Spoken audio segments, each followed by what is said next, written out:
चटोरी देवरानी सात्विक जेठानी का लंच बॉक्स।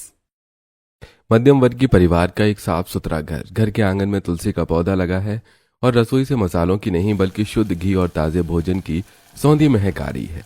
मीरा रसोई में व्यस्त है। तभी पड़ोस में रहने वाली काकी एक खाली टिफिन का डिब्बा लेकर घर के अंदर आती हैं और सावित्री से कहती हैं, अरे सावित्री, कहाँ हो भाई? देखो मैं तुम्हारा खाली डब्बा वापस करने आई हूँ। आइए आइए काकी, बैठिए ना। सावित्री, सच कहूँ तो कल जो मीरा ने तुम्हारे घर से खाना भिजवाया था ना, उसे खाकर मन को जो सुकून और शांति मिली है वो मैं शब्दों में बता नहीं सकती। हमारे घर में तो जैसे मसालों की जंग चलती है। तभी मीरा वहां आती है और कहती है, प्रणाम काकी, खाना पसंद आया आपको? अरे बेटा, पसंद क्या, तुमने तो हमारी आत्मा तृप्त कर दी।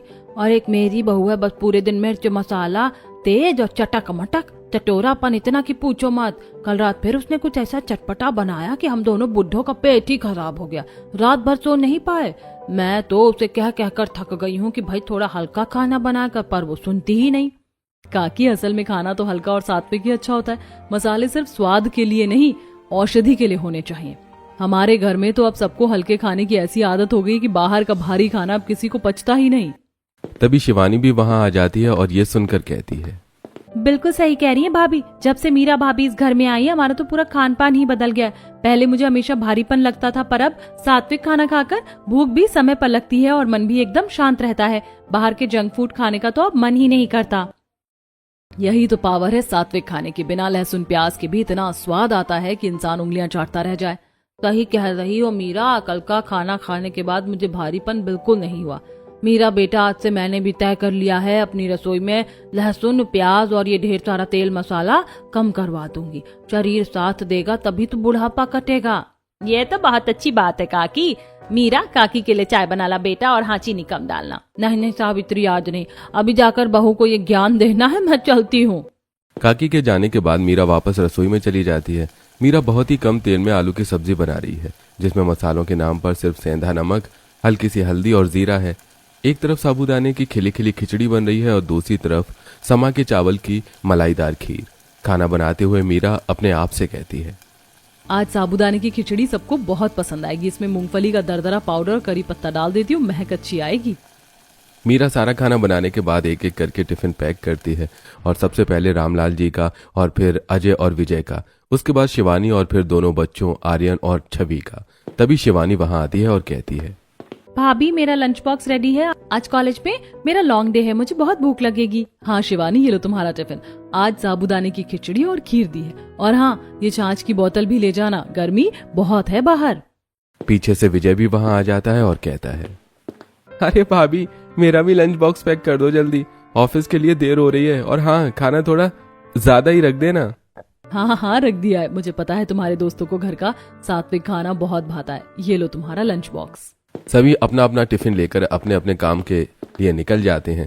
दोपहर के समय कॉलेज की कैंटीन में काफी भीड़ है। शिवानी अपनी सहेलियों के साथ बैठी है। उसकी एक सहेली रिया अपना टिफिन खोलती है, जिसमें तेल से लथपथ सब्जी और पराठे हैं। तेल इतना ज्यादा है कि टिफिन के बाहर भी लगा है। रिया परेशान होकर कहती है, शिट यार, मेरा तो टिफिन आज फिर खराब हो गया। देखो, पूरा तेल बाहर निकल आया है। मेरे बैग में रखी बुक भी खराब हो गई। मैंने मम्मी को 1000 बार कहा है कि थोड़ा कम तेल डाला करो, सूखी सब्जी दिया करो, पर वो मानती ही नहीं। तभी रिया शिवानी की टिफिन को देखकर कहती है, अरे शिवानी, तुम्हारा टिफिन तो बाहर से बिल्कुल साफ है, क्या लाई हो आज? मेरा टिफिन ही नहीं रिया, मेरा खाना भी बहुत अच्छा है, ये देखो। शिवानी टिफिन खोलती है। साबूदाने की सफेद मोतियों जैसी खिचड़ी और सुनहरे आलू देखकर रिया कहती है, अरे ये क्या उबला हुआ सा खाना खा रही हो तुम? इसमें तो ना लाल मिर्च दिख रही है ना मसाला। तुम ये बीमारों वाला खाना खाकर बोर नहीं होती? रिया, ये उबला हुआ लगे या जैसा भी, मुझे तो यही पसंद है। इसमें जो सुकून है वो तुम्हारे उस तेल वाले पराठे में नहीं है। एक बाइट टेस्ट तो करो। रिया बिना मन के एक चम्मच खिचड़ी मुंह में डालती है और खुश होते हुए कहती है, अरे ये तो बहुत टेस्टी है। हल्का सा सेंधा नमक और नींबू का जो स्वाद आ रहा है वो कमाल है। और इसमें तो ज्यादा मसाले भी नहीं है। ये सात्विक भोजन है, मेरी मीरा भाभी बनाती है। इसमें तेज पत्ता, गरम मसाला या ज्यादा तीखी मिर्च नहीं होती। लहसुन प्याज भी नहीं डालते हम, पर प्यार और शुद्धता बहुत होती है। यार मुझे थोड़ा और देना। सच में इसे खाने के बाद ऐसा लग रहा है जैसे पेट को बहुत आराम मिल रहा है। कोई जलन नहीं, कोई भारीपन नहीं। मैं भी अपनी मम्मी को बोलूंगी कल से मुझे भी ऐसा ही सिंपल खाना दे। हाँ रिया, सात्विक खाना खाने से हमारा दिमाग भी शांत रहता है और शरीर भी हेल्दी। रोज रोज वो तेल वाला खाना खाकर हम अपनी ही सेहत खराब कर रहे हैं। बातें करते हुए शिवानी खाने लगती है। इधर शाम को स्कूल से लौटकर आर्यन और छवि सोफे पर बैठे हैं। मीरा उनके लिए दूध लेकर आती है। तब आर्यन कहता है, मम्मी क्या है, आप रोज रोज ये फीका फीका से खाना देती हो। आज छवि के दोस्त स्कूल में बर्गर और चाट लाए थे, हमें भी कुछ चटपटा खाना है। हाँ मम्मी, हमें वो सिक्की हुई रोटी और सब्जी नहीं खानी, हमें तो बाहर से बर्गर मंगा दो ना प्लीज। नहीं बच्चों, बाहर का खाना सेहत के लिए बिल्कुल अच्छा नहीं होता। उसमें गंदा तेल और बहुत सारे केमिकल्स होते हैं। तुम्हारा पेट खराब हो जाएगा, फिर स्कूल नहीं जा पाओगे, खेल नहीं पाओगे, बीमार पड़ना है क्या? पर मम्मी हमें तो टेस्टी खाना चाहिए ना। अच्छा बाबा, एक शर्त है, तुम दोनों जाकर अपना होमवर्क फिनिश करो। मैं तुम्हारे लिए घर पर ही कुछ बहुत अच्छा और टेस्टी बना कर लाती हूँ, पर बाहर का बिल्कुल नहीं। मंजूर? ठीक है मम्मी, प्रॉमिस, हम होमवर्क जल्दी खत्म कर लेंगे। तब बच्चे पढ़ने बैठ जाते हैं और मीरा रसोई में जाकर सोचती है। बच्चों के लिए क्या बनाया जाए जो हेल्दी भी हो और उन्हें बर्गर जैसा स्वाद भी दे। तभी उसे एक आइडिया आता है। वो उबले हुए आलू लेती है और उसमें कुट्टू का आटा मिलाती है ताकि टिक्की क्रिस्पी बने, और बहुत ही कम तेल में तवे पर उन टिक्कियों को सेकती है। फिर अपने आप से कहती है, अब बर्गर बन के बीच में ये हरी मिर्च और पुदीने की चटनी लगाऊंगी और सॉस की जगह पर घर की बनाई हुई इमली की खट्टी मीठी चटनी लगाऊंगी। बच्चों को पता भी नहीं चलेगा कि ये सात्विक बर्गर है। मीरा बड़े प्यार से सब्जियां काटती है, खीरा, टमाटर और ताजी सलाद की पत्तियां। वो बर्गर बन के बीच में घर के बने पनीर का एक स्लाइस रखकर सब्जियां और सॉस लगाकर बर्गर तैयार करके वो बच्चों के पास ले जाती है और कहती है, ये लो बच्चों, तुम्हारा स्पेशल होममेड बर्गर। वाह मम्मी, ये तो बिल्कुल बाहर जैसा लग रहा है। ऐसा कहकर बच्चे बर्गर लेते हैं और एक बाइट खाकर आर्यन कहता है, मम्मी ये तो बाहर वाले बर्गर से भी ज्यादा टेस्टी है। इसकी टिक्की कितनी क्रिस्पी है, मैं तो अब रोज यही बर्गर खाऊंगा। नहीं बेटा, रोज नहीं, ऐसा खाना कभी कभी ही अच्छा लगता है। सादा खाना ही असली ताकत देता है, पर जब भी तुम्हारा मन करेगा मैं घर पर ही बना दिया करूंगी। तभी शिवानी भी कॉलेज से वापस आ जाती है और बच्चों को बर्गर खाता देखकर कहती है, अरे यहाँ क्या पार्टी चल रही है? बर्गर कौन लाया? ये मैंने बनाया है शिवानी। तुम सभी लोगों को हॉल में बुला लो, तब तक मैं सबके लिए बर्गर लेकर आती हूँ, सब मिलकर खाएंगे। ऐसा कहकर मीरा रसोई में जाती है और सभी के लिए बर्गर तैयार करके हॉल में लेकर आती है। और तब तक शिवानी ने सबको हॉल में बुला लिया था। सभी लोग साथ बैठकर बर्गर का मजा लेते हैं। बर्गर खाकर रामलाल कहता है, मीरा बहू, सच में तुम जितनी समझदार हो उतनी ही कुशल भी हो। बच्चों की जिद भी पूरी कर दी और उनकी सेहत के साथ समझौता भी नहीं किया। बिल्कुल पापा, आज के दौर में जहां देखो लोग कोलेस्ट्रॉल और लिवर की बीमारियों से परेशान हैं। हमारी मीरा की वजह से हम सब कितने फिट हैं। ऑफिस में मेरे कलीग्स कहते हैं कि तुम्हारी उम्र का पता ही नहीं चलता। और तो जिम जाने का मन ही नहीं करता, क्योंकि घर का खाना ही इतना पावरफुल है कि जिम जाने की जरूरत ही नहीं है। मेरी बहू ने इस घर को स्वर्ग बना दिया। खाने में स्वाद तो बहुत के हाथों में होता है, पर खाने में सेहत और संस्कार डालना सिर्फ मीरा को आता है। माँ जी, आप लोग खुश हैं, बस यही मेरी सबसे बड़ी उपलब्धि है। जहां मीरा को सात्विक भोजन बनाना और अपने परिवार को सात्विक भोजन खिलाना पसंद था, वहीं इस घर की होने वाली देवरानी सुमन को चटपटा और तीखा खाना खाना पसंद था। हमेशा की तरह आज भी सुमन बाजार में अपनी सहेलियों के साथ खड़े होकर चाट वाले भैया से कहती है, अरे भैया, आपको पता है ना कि मैं कैसी चाट खाती हूँ? बस ढेर सारी मिर्च और मसाले डालकर चटपटी सी चाट तैयार कर दो। अरे हाँ मैडम, मैं हमेशा की तरह आपके लिए तीखी चटपटी चाट तैयार कर देता हूँ। ऐसा कहकर चाट वाला सुमन की बाकी सहेलियों के लिए सिंपल और सुमन के लिए एक्स्ट्रा मिर्च मसाले डालकर तीखी और चटपटी चाट तैयार करके देता है। सुमन मजे लेकर चाट खाने लगती है। तब उसकी सहेली किरण कहती है, सुमन, तेरी चाट का कलर तो अलग ही दिख रहा है, ये कुछ ज्यादा ही अच्छी लग रही है क्या? हाँ, ये तुम लोगों की चाट की तरफ फीकी नहीं है, बल्कि तीखी और चटपटी। एक बाइट खाकर देखो, खुद ही पता चलेगा। ऐसा कहकर सुमन किरण को एक बाइट खिला देती है, लेकिन किरण का एक बाइट खाकर मुंह जल जाता है और वो सीसी करते हुए चाट वाले से पानी मांगती है। भैया, मेरे तो मुंह ही जल गया, जल्दी से पानी दो, जल्दी से पानी दो। चाट वाला किरण को पानी दे देता है। किरण पानी पीती है। उसके बाद सुमन से कहती है, हे भगवान, ये चाट है या जहर? तू इतना चटपटा कैसे खा लेती है? तुझे इतना तीखा और चटपटा नहीं खाना चाहिए, ये स्वास्थ्य के लिए अच्छा नहीं होता।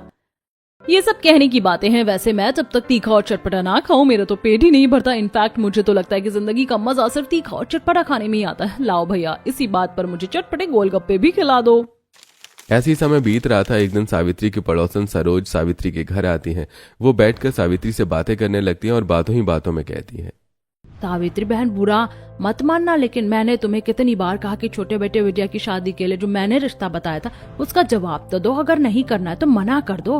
वो लड़की वाले रोज मुझसे पूछते हैं। अरे सरोज बहन माफ करना, मेरे दिमाग से बिल्कुल निकल गया। घर के कामों में और बच्चों में ऐसी उलझी की ध्यान ही नहीं रहा। आज शाम को मैं पक्का सब घर वालों से बात करके तुम्हें बता दूंगी। अच्छा तो ठीक है, बता देना। ठीक है बहन, अब मैं चलती हूँ। सरोज उठने वाली होती है, तभी वहां पर मीरा आ जाती है और कहती है, सरोज चाची आप बैठिए तो सही, मैं आपके लिए चाय और कुछ नाश्ता लाती हूँ। ऐसा कहकर मीरा अंदर जाती है और अदरक वाली चाय के साथ कुट्टू और साबूदाने के बने पापड़ तलकर लेकर आती है और सरोज को खाने को देती है। उसे खाकर सरोज कहती है, अरे ये क्या बनाया है तुमने? ये तो बहुत हल्का और कुरकुरा है, बाजार जैसा बिल्कुल नहीं लग रहा। थोड़ा और देना बेटा, और इसकी रेसिपी भी बताना। चाची ये साबूदाने के पापड़ हैं, मैंने घर पर ही बनाए हैं, इसमें कोई प्रिजर्वेटिव नहीं है। सच में बहुत स्वाद है सावित्री, तेरी बहू तो हीरा है भाई। खैर मैं चलती हूँ, शाम को याद से पूछ कर बताना, भूलना मत। ऐसा कहकर सरोज चली जाती है और सावित्री और मीरा अपने अपने काम में लग जाती हैं। रात का खाना हो चुका है, पूरा परिवार हॉल में बैठा है। सावित्री के हाथ में एक फोटो है जिसे सभी लोगों को दिखाते हुए सावित्री कहती है, भाई सब लोग जरा यहाँ ध्यान दो, सरोज जो रिश्ता बता रही थी ये है उस लड़की की फोटो। लड़की मुझे तो बहुत सुलझी हुई और सुंदर लग रही है, ये देखो। सावित्री फोटो टेबल पर रखती है। अजय और मीरा सबसे पहले फोटो देखते हैं और फिर अजय कहता है, अरे वाह माँ, लड़की तो सच में बहुत प्यारी है। विजय तू भी देख ले भाई, आखिर जीवन संगिनी तो तेरी बनने वाली है ना। अरे अच्छी है भैया, आप लोगों को पसंद है तो मुझे क्या एतराज हो सकता है। अरे देखो भाई, शादी तो करनी ही है, बच्चे अब बड़े हो रहे हैं। अजय और मीरा ने घर को इतने अच्छे से संभाल रखा है, अब विजय की भी शादी हो जाए तो मैं और सावित्री गंगा नहा लेंगे। तो फिर तय रहा, कल रविवार है, हम सब मिलकर लड़की के घर चलते हैं। सरोज को मैं अभी फोन करके कह देती हूँ कि हम कल दोपहर तक पहुँच जाएंगे। अब सावित्री सरोज को फोन करके हाँ कह देती है। फिर इतवार का दिन आ जाता है और सभी लोग सुमन को देखने के लिए उसके घर पहुंच जाते हैं। सुमन सभी के लिए नाश्ता लगाती है। नाश्ते में समोसे, ब्रेड, पकौड़े, चिली पोटैटो और कोल्ड ड्रिंक, ये सब कुछ होता है। बहन ये सुमन ने अपने हाथों से बनाया और कुछ चीजें बाहर से भी मंगवाई हैं। सुमन बेटा जरा सबको नाश्ता लगाओ। सुमन आगे बढ़ती है और सबके लिए प्लेट लगाती है। सावित्री का परिवार, जिन्हें सादे खाने की आदत है, इतने सारे तले हुए खाने को देखकर थोड़ा असहज महसूस कर रहा होता है। तभी माया कहती है, अरे भाई आप लोग तो कुछ ले ही नहीं रहे हो, ये चिली पोटैटो खास सुमन ने मंगवाए हैं, उसे बहुत पसंद है। समोसे भी एकदम ताजे और करारे हैं। माया के कहने पर सभी लोग थोड़ा थोड़ा नाश्ता ले लेते हैं। शिवानी समोसा चखकर कहती है, उफ आंटी इसमें तो बहुत मिर्च है, मेरा गला जलने लगा, थोड़ा ठंडा पानी दीजिए ना जल्दी। मम्मी पोटैटो बहुत तीख है, मुझे पानी दो जल्दी। अरे क्या बात है, आप लोग खाने में मिर्च कम डालते हो क्या? आप लोगों से इतनी सी मिर्च भी नहीं खाई जा रही। हाँ बहन जी, असल में हमारे घर में बच्चे और हम सब बहुत सादा खाना खाते हैं। मीरा बहुत कम मसालों में खाना बनाती, इसीलिए शायद बच्चों को ये थोड़ा ज्यादा तीखा लग रहा है। सुमन जो पास ही बैठी है, एक हाथ में समोसा खा रही है और दूसरे हाथ में साबुत लाल मिर्च लेकर उसे मजे से चबा रही है। तभी सुमन कहती है, अरे आंटी जी, मिर्च नहीं तो खाना क्या? असली मजा तो तब है जब कान से धुआं निकल जाए। इतना तीखा नहीं खाया तो क्या खाया? मेरे तो बिना मिर्च के खाना गले के नीचे ही नहीं उतरता। देखा सावित्री जी, मेरी सुमन तो बचपन से ऐसी चटोरी है, इसे जितना तीखा दे दो उतना कम है। अच्छा, सबका अपना अपना स्वाद होता है। वैसे हमें आपकी लड़की बहुत पसंद है, अगर आप कहें तो हम आगे की बात पक्की करें। हमें भी आप लोग बहुत पसंद आए तो फिर अगले हफ्ते की तारीख पक्की करते हैं। अब धीरे धीरे एक हफ्ता बीतता है और शादी का दिन आ जाता है और विजय और सुमन की धूमधाम से शादी हो जाती है। शादी की रस्में पूरी हो चुकी हैं। घर के दरवाजे पर सुमन का स्वागत हो रहा है। सावित्री और शिवानी उसकी आरती उतारकर सुमन का गृह प्रवेश करवाती हैं। तब मीरा कहती है, स्वागत है सुमन, आज से ये घर तुम्हारा भी है। वैसे शादी की रस्में काफी लंबी चली, तुम भी थक गई होगी। तुम जाकर आराम कर लो, कल तुम्हारी पहली रसोई है तो तुम्हें जल्दी उठना भी है। थैंक यू भाभी, सच में बहुत थक गई हूँ, कल मिलते हैं रसोई में। ऐसा कहकर सुमन अपने कमरे में चली जाती है। अगली सुबह मीरा हमेशा की तरह रसोई में सबके लंच बॉक्स पैक करने की तैयारी कर रही है। तभी सुमन वहां आती है। तब मीरा उससे कहती है, सुमन आओ, आज मुझे बड़ा सुकून मिल रहा है। पिछले 6-7 सालों से मैं अकेले ही ये रसोई संभाल रही थी, सुबह उठकर सबके टिफिन पैक करना, फिर बच्चों का ख्याल रखना। पर आज मुझे लग रहा है कि मेरी ड्यूटी अब तुम पर ट्रांसफर होने वाली है। मीरा ऐसा कह ही रही थी कि तभी सावित्री भी वहां आ जाती है और ये सुनकर कहती है, हाँ सुमन, मीरा ने बहुत सेवा की है इस घर की, अब तुम आ गई हो तो थोड़ा आराम मिलेगा। बताओ फिर आज पहली रसोई में क्या बना रही हो? आप लोग जो कहे माँ जी मैं तो वही बना दूंगी। जो तुम्हें सबसे अच्छा बनाना आता हो वही बनाओ बेटा, हम सब बड़े शौक से खाएंगे। सावित्री ऐसा कहकर चली जाती है। तब मीरा सुमन से कहती है, ठीक है सुमन, अब मैं बाहर का काम देख लेती हूँ, तब तक तुम खाना बना लो। और हाँ, अगर किसी मदद की जरूरत पड़े तो मुझे जरूर बताना। मीरा भी ऐसा कहकर रसोई से बाहर चली जाती है। अब सुमन रसोई संभालती है। वो अलमारियां खोलती है और मसालों के डिब्बे ढूंढने लगती है। तभी उसे कुछ हल्के मसालों के डिब्बे मिलते हैं, लेकिन उसे मीरा के हल्के मसाले पसंद नहीं आते। तब सुमन, हे भगवान, इतने फीके मसालों से तो कुछ भी अच्छा नहीं बनेगा। ऐसा करती हूँ कि मैं अपने साथ लाए हुए मसाले लेकर आती हूँ और उनसे खाना बनाती हूँ। यही सोचकर मीरा अपने कमरे में जाती है और अपना सूटकेस खोलकर अपने साथ लाए हुए मसालों को निकालती है और फिर रसोई में आकर उन्हीं मसालों से वो मटर पनीर, सोया चाप, गट्टे की सब्जी और लच्छे पराठे बनाती है और अपने आप से कहती है, ये हुई ना बात, खाने में जब तक तेल और मसाले ज्यादा ना डालो तब तक खाना चटपटा नहीं बनता। ऐसी सुमन खूब सारे तेल मसालों के साथ खाना बना लेती है। सारा खाना बनाने के बाद सुमन एक एक करके डिशेस लाती है और सभी लोगों को परोस देती है। सभी लोग देखते हैं कि हर सब्जी के ऊपर तेल की एक मोटी परत तैर रही है और रंग बिल्कुल गहरा लाल है। खाना देखते ही रामलाल जी और सावित्री की भूख जैसे गायब हो जाती है। तभी सुमन खुश होते हुए कहती है, ये लीजिए मटर पनीर मसाला, सोया चाप और तीखी मिक्स वेज, खाइए और बताइए कैसा बना है। अरे सुमन, ये तेल, मतलब सब्जी में तेल थोड़ा ज्यादा नहीं हो गया? क्या हुआ भैया, आप लोगों का खाना देखने से पहले ही मन भर गया क्या? इरादा नहीं है क्या खाना खाने का? बिना तेल और मसालों के तो स्वाद ही नहीं आता। सुमन की बात सुनकर सभी खाना खाना शुरू करते हैं और रामलाल एक निवाला खाकर कहता है, अरे भाई, ये सब्जी तो बहुत चटपटी लग रही है। मम्मी मैं नहीं खा सकता, मेरी जीभ जल रही है। बच्चों की बात सुनकर मीरा रसोई में जाती है और बच्चों को गुड़ लाकर देती है। जैसे तैसे सभी लोग खाना खाते हैं। तब तक सुमन सभी का लंच बॉक्स पैक करके लाकर दे देती है। खाना खाने के बाद सभी लोग अपना अपना लंच बॉक्स लेकर चले जाते हैं। तब सावित्री सुमन से कहती है, देखो सुमन बेटा, आज तुम्हारी पहली रसोई थी इसलिए कोई बात नहीं, पर हमारे घर में सात्विक खाना पसंद किया जाता है। हमें ज्यादा चटपटा और तला भुना खाने की आदत नहीं है, आगे से थोड़ा ध्यान रखना। जी माँ जी, ठीक है। दोपहर में विजय और अजय ऑफिस में अपना लंच बॉक्स खोलते हैं। उनके साथ उनके सहकर्मी भी बैठे हैं। जैसे ही डिब्बा खुलता है पूरा कमरा मसालों की महक से भर जाता है। तभी, अरे भाई विजय, क्या बात है, आज घर से टिफिन नहीं आया क्या? किसी ढाबे से मंगवाया है, हैं? और ये देख, तेरा खाना तो नॉन वेज को भी फेल कर रहा है, इतना ऑयली और लाल। मैं भी वही सोच रहा हूँ कि ये खाना खाया कैसे जाएगा। नहीं यार, आज मेरी पत्नी ने पहली बार खाना बनाया है ना, तो शायद तेल थोड़ा ज्यादा हो गया। ऐसा कहकर विजय सूखे चावल चम्मच से खाने लगता है। उधर स्कूल में आर्यन और छवि अपना टिफिन खोलते हैं और एक एक बाइट खाते ही रोने लगते हैं। उनकी टीचर उनके पास आती है और कहती है, आर्यन क्या हुआ, तुम दोनों खाना क्यों नहीं खा रहे? मैम इसमें बहुत मिर्च है, हमसे नहीं खाया जा रहा। तुम तो रोज इतना सिंपल और अच्छा खाना लाते थे, आज तुम्हारी मम्मी को क्या हो गया? आइंदा ऐसा खाना मत लाना जब तुम्हें मिर्च खाने की आदत ही नहीं है। जाओ कैंटीन से कुछ हल्का ले लो। टीचर के ऐसा कहने पर बच्चे कैंटीन जाकर वहां से साबूदाने की खिचड़ी लेकर आते हैं। शाम को जब सब घर लौटते हैं तो सबके चेहरे उतरे हुए होते हैं। विजय और अजय सीधे मीरा के कमरे में जाते हैं और विजय कहता है, भाभी कल से प्लीज आप ही हमारा लंच बॉक्स पैक करना। आज तो हम भूखे मर गए, इतनी भूख लग रही थी, ऊपर से इतना तीखा खाना, हमसे तो खाया ही नहीं गया। हाँ मीरा, विजय सही कह रहा है। ऑफिस में भी सब मजाक उड़ा रहे थे, कह रहे थे कि ये घर का खाना है या ढाबे का खाना है। हाँ, आज तो बच्चे और शिवानी भी यही कह रहे थे। कोई बात नहीं, कल से मैं ही लंच बॉक्स पैक किया करूंगी। मीरा की बात सुनकर लोगों को सबको सुकून आता है। अगले दिन सुबह मीरा रसोई में खाना बना रही थी, तभी सुमन वहां आती है और कहती है, अरे भाभी ये क्या बना रही हो आप? फिर वही उबली हुई सब्जियां, कम से कम थोड़े मसाले तो डालो। सुमन समझो बात को, घर में सब सिंपल खाना ही खाते हैं और सात्विक खाना सेहत के लिए अच्छा होता है और उससे पेट सही रहता है, तो मन भी सही रहता है। और मैं तो कहती हूँ कि तुम्हें जितना चटपटा खाना था खा लिया, अब यहाँ के हिसाब से ढल जाओ। नहीं भाभी, मुझसे नहीं खाया जाएगा ये घास फूस। आप अपना बनाओ, मैं अपने लिए अलग से नूडल्स और पास्ता बना लूंगी। सुमन अपनी बात पर अड़ी रहती है। मीरा सबके लिए सात्विक भोजन बनाती है, जबकि सुमन कोने में खड़े होकर अपने लिए मसालेदार मैक्रोनी बनाती है। वो मीरा की बातों को बिल्कुल अनसुना कर देती है। ऐसे ही समय धीरे धीरे बीतता है। सुमन घर के सादे खाने को हाथ भी नहीं लगाती। जब भी मीरा सात्विक भोजन बनाती है, सुमन अपने लिए अलग से तीखा और तला भुना खाना तैयार कर लेती है।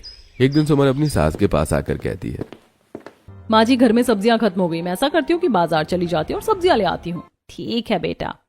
अब सुमन बाजार जाती है और बाजार में सब्जियां खरीदने लगती है। तभी उसकी नजर एक गोलगप्पे के ठेले पर पड़ती है। सुमन उसे देखकर बहुत खुश हो जाती है और अपने आप से कहती है, अरे वाह, चटपटे गोलगप्पे। काफी दिन हो गए मुझे गोलगप्पे खाए हुए।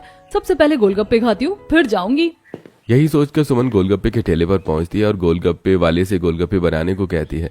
एक गोलगप्पा खाने के बाद सुमन गोलगप्पे वाले से कहती है, भैया गोलगप्पे में और मिर्च और मसाले डालो, ये चटपटे नहीं लग रहे बिल्कुल भी। गोलगप्पे वाला सुमन के लिए और मिर्च मसाला डालकर चटपटे गोलगप्पे बनाता है। सुमन गोलगप्पे खाती है और फिर सुमन कुछ गोलगप्पे पैक भी करवाती है और उन्हें लेकर घर आ जाती है। वो सब्जियां किचन में रखती है और गोलगप्पे लाकर अपने कमरे की टेबल पर रखती है, जिसे देखकर विजय कहता है, फिर से बाहर का खाना सुमन, अभी कल ही तो तुम्हें एसिडिटी की शिकायत हो रही थी, कम से कम आज तो भाभी की बनाई खिचड़ी खा लेती। वो विजय, आप तो बस लेक्चर देना शुरू कर देते हैं। बाहर इतनी गर्मी थी, मेरा मन कुछ चटपटा खाने का था और ये एसिडिटी तो आम बात है। एक कोल्ड ड्रिंक पी लूंगी, सब ठीक हो जाएगा। तुम समझ क्यों नहीं रही हो? तुम्हारी सेहत बिगड़ रही है। देखो भाभी को 2 बच्चों की माँ है पर कभी बीमार नहीं पड़ती और तुम आए दिन पेट दर्द का बहाना करती रहती हो। बहाना नहीं करती मैं, और मुझे भाभी की तरह उबला खाना खाकर अपनी लाइफ बोरिंग नहीं बनानी। मुझे अपनी पसंद का खाना खाने दीजिए। ऐसा कहकर सुमन कुर्सी पर बैठकर फिर से चटपटे गोलगप्पे खाती है। विजय सिर पकड़कर बेड पर बैठ जाता है। ऐसे कुछ दिन और बीत जाते हैं। एक दिन सावित्री सुबह सुबह सुमन के कमरे में आती है और कहती है, सुमन बेटा, मीरा की माँ की तबीयत ठीक नहीं थी, इसीलिए वो सुबह सुबह अपनी माँ से मिलने के लिए मायके चली गई। तो तुम ऐसा करो, रसोई में जाकर सभी के लिए नाश्ता बना दो और लंच बॉक्स भी बना देना। ठीक है माँ जी, मैं बना देती हूँ। ऐसा कहकर सुमन किचन में जाती है और खाने में चटपटा वेज पुलाव, आलू मटर की चटपटी सब्जी, तड़के वाले चावल, लच्छा पराठा और मसाले वाली दाल बनाती है और सबको परोस देती है। अब जैसे तैसे सभी लोग खाना खाते हैं और अपना अपना टिफिन लेकर चले जाते हैं। लंच टाइम में कॉलेज में शिवानी अपना टिफिन खोलती है तो उसकी सहेली उसका टिफिन देखकर कहती है, क्या बात है शिवानी, तू तो इतना सात्विक और सिंपल खाना लाती थी और हमारे खाने को देखकर उसे ऑयली कहती थी, लेकिन आज तेरे खाने में इतने तेल और मसाले दिखाई दे रहे हैं। आज तो अपना खाना अपने घर से लेकर नहीं आई थी क्या? नहीं यार, हमेशा बड़ी भाभी टिफिन देती थी, लेकिन आज बड़ी भाभी घर पर नहीं थी तो छोटी भाभी ने टिफिन पैक किया है और उन्हें थोड़ा चटपटा खाना पसंद है, इसीलिए उन्होंने ये सब बनाया। ऐसा कहकर शिवानी खाना खाना शुरू करती है। वो थोड़ा बहुत ही खाना खाती है और टिफिन बंद कर देती है। अब शाम को जब सभी लोग घर आते हैं तब शिवानी सुमन से कहती है, सुमन भाभी, फिर आपने इतना चटपटा और मसालेदार खाना दे दिया था टिफिन में। आपको कितनी बार बताया कि हम लोग सात्विक और सिंपल खाना खाते हैं, लेकिन आप होके इतना चटपटा और तीखा खाना दे देती हो। आज भी मैंने खाना नहीं खाया और टिफिन वापस ले आई। शिवानी ठीक कह रही है सुमन, मैं भी अपना टिफिन वैसे का वैसे वापस ले आया। तुम्हें थोड़ा सिंपल और सात्विक खाना खाना चाहिए। कितनी बार तुम्हें समझाया, लेकिन तुम हो कि समझने को तैयार ही नहीं हो। अगर भाभी किसी दिन न रहे तो हमारा पेट ही नहीं भरता। सभी लोग सुमन को सुनाकर अपने अपने कमरे में चले जाते हैं। तब सावित्री सुमन को समझाते हुए कहती है, देख बेटा, आज तूने सबका दिमाग खराब कर दिया ना, इसीलिए तुझसे कहती हूँ कि सिंपल और सात्विक खाना बनाना सीख, और ऐसा ही खाना हमें भी खाना चाहिए। यही खाना हमारे स्वास्थ्य के लिए भी अच्छा होता है। अब बस भी करो भाग्यवान, बहू समझ गई है। बहू अगली बार से तुम थोड़ा सिंपल खाना बनाना। जाओ अब अपने कमरे में आराम करो। रामलाल के ऐसा कहने पर सुमन वहां से मुंह बनाकर चली जाती है। ऐसे कुछ दिन बीत जाते हैं। एक दिन विजय सुबह सुबह सुमन को एक गुलाब का फूल देते हुए कहता है, wish you very happy birthday Suman. Suman गुलाब का फूल लेकर बहुत खुश होती है और कहती है, अरे वाह, आपको याद था, ये तो बहुत खुशी की बात है। मुझे लगा आप भूल गए होंगे। भला मैं तुम्हारा जन्मदिन कैसे भूल सकता हूँ। अच्छा, अभी मैं ऑफिस जा रहा हूँ। मैंने घर वालों से बात कर लिया है। शाम को जब मैं ऑफिस से आऊंगा ना तो सभी लोग बाहर सेलिब्रेट करने के लिए रेस्टोरेंट चलेंगे, जहाँ खाना भी खाएंगे और केक भी काटेंगे। ठीक है? अच्छा, मैं चलता हूँ। ऐसा कहकर विजय ऑफिस के लिए निकल जाता है। शाम को पूरा परिवार एक अच्छे रेस्टोरेंट में पहुंचता है। सबसे पहले विजय एक केक ऑर्डर करता है और सभी मिलकर केक काटते हैं और एक दूसरे को केक खिलाते हैं। उसके बाद विजय कहता है, माँ अब बहुत भूख लग रही है, वेटर को बुलाकर खाना ऑर्डर कर दो, और हाँ, वेटर को बताना भूलना मत कि हम थोड़ा सिंपल खाना खाते हैं। विजय की बात सुनकर सावित्री वेटर को आवाज देकर बुलाती है और ऑर्डर देते हुए कहती है, हमारे लिए दाल तड़का, मिक्स वेज और तंदूरी रोटी ले आओ। ध्यान रखना खाने में मिर्च मसाले बहुत कम हो। सावित्री की बात सुनकर सुमन मन ही मन सोचती है, हे भगवान, आज मेरे बर्थडे वाले दिन भी ये लोग मुझे बीमारों वाला खाना खिलाएंगे। मैं तो ऐसा खाना बिल्कुल नहीं खा पाऊंगी। ऐसा करती हूँ कि मैं अपने लिए अलग से चटपटा खाना लाने के लिए कह देती हूँ। यही सोचकर सुमन वेटर से कहती है, नहीं भैया, मेरे लिए अलग से मटर पनीर मसाला लाना, एक्स्ट्रा स्पाइसी, और ऊपर से थोड़ी लाल मिर्च और डाल देना। बेटा सुमन, बाहर का खाना वैसे ही भारी होता है, ऊपर से इतना मसाला, तबीयत खराब हो जाएगी। पापा जी, आज तो पार्टी है, थोड़े मजे तो करने दीजिए। रोज रोज बाहर का थोड़ी ना खाते हैं। सुमन की बात सुनकर रामलाल चुप हो जाता है। थोड़ी देर बाद वेटर खाना लाता है। सभी खाना खाना शुरू करते हैं। पूरा परिवार सादा खाना खा रहा होता है, लेकिन सुमन अपनी लाल सुर्ख ग्रेवी वाली सब्जी को बड़ी चाव से खा रही होती है। खाना खत्म करके सभी घर आ जाते हैं और अपने अपने कमरे में जाकर सो जाते हैं। अगले दिन दोपहर में घर पर कोई नहीं था और मीरा अपने कमरे में आराम कर रही थी। तभी सुमन के कमरे से चिल्लाने की आवाज आती है। मम्मी, बहुत दर्द हो रहा है। सुमन की आवाज सुनकर मीरा जल्दी से उसके कमरे में जाती है और सुमन से कहती है, भाभी मेरे पेट में बहुत तेज मरोड़ उठ रही है। ऐसा लग रहा है जैसे कोई सुइयां चुभा रहा है। बहुत जलन हो रही है। सुमन का चेहरा पसीने से तरबतर है और वो दर्द से बेहाल है। तभी मीरा उसे छूकर कहती है, अरे तुम्हें तो हल्का बुखार भी लग रहा है, जल्दी करो, हमें डॉक्टर के पास जाना होगा। ऐसा कहकर मीरा अपनी स्कूटी निकालती है और सुमन को बिठाकर डॉक्टर के पास ले जाती है। डॉक्टर नैना सुमन की जांच करके बताती है, सुमन, तुम्हारी रिपोर्ट्स बता रही हैं कि तुम्हारे पेट की परत बहुत ज्यादा डैमेज हो गई है। तुम्हें क्रॉनिक गैस्ट्राइटिस की समस्या शुरू हो गई है। डॉक्टर, क्या ये बहुत गंभीर है? अगर तुम अपनी डाइट नहीं बदलोगी तो ये बहुत गंभीर हो सकता है। तुम्हारी उम्र अभी बहुत कम है, लेकिन तुम्हारी ईटिंग हैबिट्स किसी 60 साल के बीमार व्यक्ति जैसी। अगर यही हाल रहा तो तुम्हें बच्चा कंसीव करने में यानी माँ बनने में भी बहुत दिक्कत आएगी। शरीर के अंदर बहुत टॉक्सिन्स जमा हो गए हैं। माँ बनने में दिक्कत? नहीं डॉक्टर, मुझे बच्चे बहुत पसंद है, मैं ठीक होना चाहती हूँ। तो फिर तुम्हें कम से कम 1 महीना बिल्कुल सख्त डाइट पर रहना होगा। कोई तेल नहीं, कोई मसाला नहीं, कोई बाहर का खाना नहीं। तुम्हें सात्विक भोजन ही बचा सकता है। तुम्हारी जेठानी जी तो खुद इतना अच्छा खाना बनाती है, उनसे कुछ सीखो। डॉक्टर सुमन को कुछ दवाइयां देती है और फिर दोनों वापस घर आ जाती हैं। जब दोनों घर पर पहुंचती हैं तो सभी लोग घर पर आ चुके होते हैं और हॉस्पिटल में जो कुछ भी हुआ मीरा वो सभी परिवार वालों को बताती है। देखा सुमन, मैंने तुम्हें कितनी बार समझाया कि तीखा चटपटा खाना मत खाओ, वो स्वास्थ्य के लिए अच्छा नहीं होता, लेकिन तुम समझती नहीं हो। आखिर क्या हुआ? हाँ बेटा, वह जैसा ही कह रहा है। इससे पहले कि देर हो जाए तुम्हें इस बात को समझ लेना चाहिए कि ज्यादा तला भुना और चटपटा खाना हमारे स्वास्थ्य के लिए अच्छा नहीं होता। हाँ माँ जी, आप बिल्कुल सही कह रही है। आज तो मुझे भी एहसास हो गया कि तला भुना और चटपटा खाना मुझे बिल्कुल नहीं खाना चाहिए। जेठानी जी, आज के बाद आप जैसा कहेंगी मैं वैसा खाना खाऊंगी। बस मुझे ठीक कर दो ताकि मुझे और कोई बड़ी दिक्कत ना हो जाए। हाँ देवरानी जी, आप बिल्कुल चिंता मत कीजिए। 1 महीने का ही तो परहेज कहा है डॉक्टर ने। मैं आपके लिए सात्विक हल्का खाना बनाकर आपको दूंगी। धीरे धीरे आप बिल्कुल ठीक हो जाएंगे और जब आप पूरी तरह ठीक हो जाएं तो महीने में 1 बार चटपटा खाना भी खा सकती हैं। मीरा की बात सुनकर सुमन के साथ साथ परिवार वाले भी बहुत खुश हो जाते हैं। अब मीरा सुमन को नाश्ते में कभी पोहा, कभी दही और लौकी का रायता, कभी सब्जियों का जूस और खाने में कभी खिचड़ी तो कभी सत्तू तो कभी कुट्टू के आटे की रोटी, ये सारी चीजें खिलाती है, जिससे जल्दी सुमन पूरी तरह से ठीक हो जाती है। 1 महीना बीत चुका है। सुमन अब रसोई में मीरा के साथ हाथ बटा रही है। वो खुद सबके लिए लंच बॉक्स पैक करते हुए कहती है, भाभी, आज मैंने सबके टिफिन में ओट्स के चीले और लौकी की हल्की सब्जी रखी है और हाँ, सेंधा नमक ही डाला है। अरे वाह, तुम तो बहुत जल्दी सीख गई। कैसा लग रहा है अब? पेट में दर्द तो नहीं है? बिल्कुल नहीं जेठानी जी, मुझे तो यकीन ही नहीं हो रहा कि बिना मसालों के भी खाना इतना स्वादिष्ट हो सकता है। अब तो मुझे बाहर के खाने की महक से भी अजीब लगता है। मेरा मन बहुत शांत रहता है। सारा काम खत्म करने के बाद मीरा सुमन का रूटीन चेकअप कराने के लिए डॉक्टर के पास ले जाती है। डॉक्टर नैना सुमन का रूटीन चेकअप करके दोनों से कहती है, सच में सुमन, ये तो चमत्कार है। तुम्हारी रिपोर्ट्स इतनी जल्दी नॉर्मल कैसे होगी? दवाओं से ज्यादा तो तुम्हारे खान पान ने असर किया है। ये सब मेरी जेठानी जी का कमाल है डॉक्टर। इन्होंने मुझे सात्विक खाने की ताकत दिखाई। अब मैं कभी अपनी सेहत के साथ खिलवाड़ नहीं करूंगी। बहुत अच्छे, अब तुम बिल्कुल स्वस्थ हो। बस इसी लाइफस्टाइल को जारी रखना। ऐसे कुछ दिन बीत जाते हैं। एक दिन शाम को पूरा परिवार आंगन में बैठा था। आर्यन और छवि खेल रहे थे। तभी आर्यन कहता है, मम्मी आज का स्पेशल बनाओ ना, वो हेल्दी वाला बर्गर। बर्गर? ये क्या कह रहे हो आर्यन? तुम्हें पता है ना कि हम बाहर का तला भुना और चटपटा खाना नहीं खाते, बल्कि घर का सात्विक और सिंपल खाना ही खाते हैं। हाँ सुमन, बर्गर भी हम सात्विक ही बनाएंगे, वो भी घर पर। तुम चलो मेरे साथ, मैं तुम्हें बताती हूँ।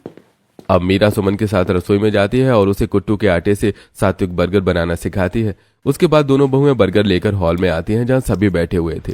मीरा सभी को बर्गर देती है। सभी लोग बर्गर खाते हैं। सुमन बर्गर खाकर तारीफ करते हुए कहती है, अरे वाह भाभी, ये बर्गर तो बहुत ही स्वादिष्ट लग रहे हैं। मुझे तो ये बाहर के बर्गर से भी ज्यादा अच्छे लग रहे हैं। यह सुनकर रामलाल खुश होते हुए कहता है, आज मेरा परिवार पूरा हुआ। घर की दोनों बहुएं जब एक जैसी सोच रखने लगे तो उस घर में बीमारियां और कलेश कभी नहीं आती। सही कहा, चटोरेपन से सेहत तक का सफर हमारी सुमन ने बड़ी बखूबी तय किया है।